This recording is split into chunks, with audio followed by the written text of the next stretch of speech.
আসসালামু আলাইকুম। আশা করি আপনারা সকলে অনেক অনেক ভালো আছেন। তো আলহামদুলিল্লাহ আল্লাহর রহমতে আমি অনেক ভালো আছি। তো আজকের আবারও নতুন একটা কবুতরের ব্লগ ভিডিওতে আপনাদের স্বাগতম। যারা আমাদের চ্যানেলটিকে এখনও সাবস্ক্রাইব করে দেননি, সাবস্ক্রাইব করে দেবেন, পাশে থাকা বেল আইকনটি অন করে দেবেন পরবর্তীতে আমাদের সকল গ্রামের নতুন নতুন কবুতরের ব্লগ ভিডিওগুলো পাওয়ার জন্য। তো আপনারা কেউ আমার এই ভিডিওগুলো মিস করবেন না, আশা করতেছি সম্পূর্ণ ভিডিও দেখবেন, ভালো লাগবে। পরবর্তীতে এরকম নতুন নতুন ভিডিওর জন্য সবাই অপেক্ষা করবেন। তো অবশ্যই সম্পূর্ণ ভিডিওটি দেখার চেষ্টা করবেন, ভালো লাগবে। তো আজকের যে ভিডিওটা সেটা হইতেছে যে আমার এই কবুতরগুলার নিয়ে। কবুতরগুলার মধ্যে দেখেন এই যে মানে একটু বড় হয়েছে, কিন্তু বড় হওয়ার পরে এটা কিন্তু কালার পরিবর্তন হয়েছে। তো আলোর আমাদের কালার পরিবর্তন হয়ে কিন্তু এটা দেখতে কিন্তু অনেকটা সুন্দর দেখা যায়। তো এটা পায়ে কিন্তু একটু মোজা আছে। তো এই মোজালা কবুতর আমি ক্রয় করতে চাই না, কিন্তু হঠাৎ করে মনে করেন যে বাচ্চাটা হয়ে গেছে গা, তারপরে আমার পালে রেখে দিই। যেহেতু পাড়ি হয়েছে, আমার ওই পাড়িটা মনে করেন যে বুড়া পাড়ার সাথে জোড়া নিচ্ছে। তো আমাদের পালের সবচেয়ে বুড়া যে পাড়াটা, বর্তমানে কিন্তু খাবার দাবারের খুব সংকট।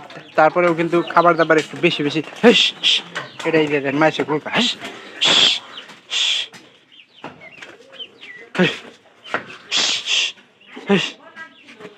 তো যে কটা খাবার দিছি আল্লাহর রহমতে মনে হয় না যে খাবারের শর্ট পড়বে। তারপরেও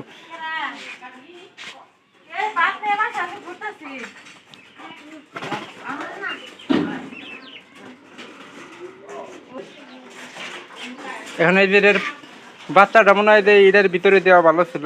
দেখেন খাবার দিছি, তারপরে কিন্তু ঘর ছাড়ে না কুকুর। খেতে দেও।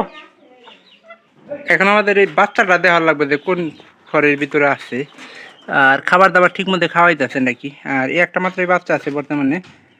এটা কিন্তু মনে হয় যে ঠিকঠাক মতো খাওয়াইলে কিন্তু স্বাস্থ্য আল্লাহর মধ্যে বাড়বো। তো ইনশাল্লাহ ভালো খাবারই খাওয়াইছে বাচ্চাটারে।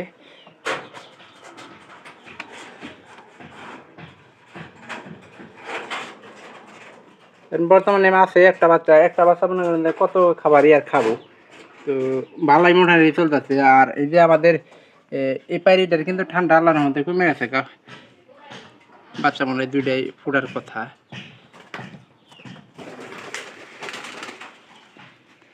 এখন কিন্তু সব কবুতরের খোঁজ খবর নেওয়া লাগবে আমাদের। কবুতরের খোঁজ খবর নিলে আসলে সমস্যা হলো যে এই সময়টা খাবারটা ঠিকঠাক মতো পাইতেছে না, এটা দেখা অবশ্যই দরকার।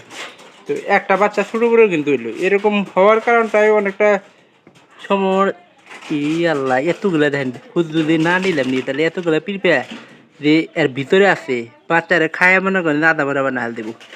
তো অবশ্যই ভিডিওগুলো সম্পূর্ণরূপে দেখবেন। আর এই ঘরটা আমি এখনকার পরিষ্কার করে দিব, যেহেতু অসম্ভব বেশি মনে করেন যে হয়ে গেছে গা একটু বেশি, কিন্তু আপনারা দেখলেন যে বেশি কিন্তু পিঁপড়া হয়ে গেছে গা। তো ভালো থাকবেন সবাই, সবাইকে ধন্যবাদ। দেখা হবে অপর অন্য কোনো নতুন ভিডিও।